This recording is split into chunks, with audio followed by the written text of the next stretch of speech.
And right now, from coast to coast, more than 830 people are being treated for the measles. According to the CDC, the outbreak has hit 23 states, including Colorado. And Colorado has one of the lowest vaccination rates in the country. So to try and boost those rates, Governor Polis signed an executive order to tackle this. And this comes after months of debate over how state leaders should handle these low immunization rates. Denver 7's Ivan Rodriguez joins us from the state capitol with what this executive order is going to mean for Coloradans. Ivan?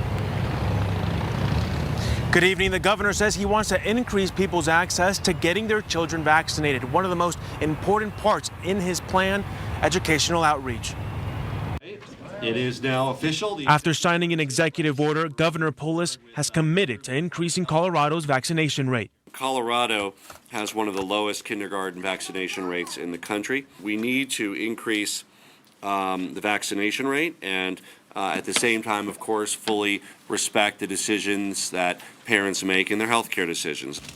Can I see your bracelet, sweetie? Polis says his plan is a compromise between forcing parents to vaccinate their children and letting rates continue to fall. In some instances, of course, parents are making an intentional choice about not immunizing their child. But there's many others where there's a barrier, could be a geographic barrier, an economic barrier, a lack of access to a dependable health care provider that is standing in the way of parents wanting to immunize their children. Vaccines are incredibly important to protect all kids from a number of diseases that can be easily prevented if a large enough percentage of the population are vaccinated. Laura Luzetti is a pediatrician with Every Child Pediatrics. She says the governor's plan to increase the vaccination rate through educational outreach is a step in the right direction. There are a lot of really inaccurate sources out there on the internet that really scare parents and give them the idea that they shouldn't vaccinate their kids, which is not true. Polis says last year, more than 9,400 children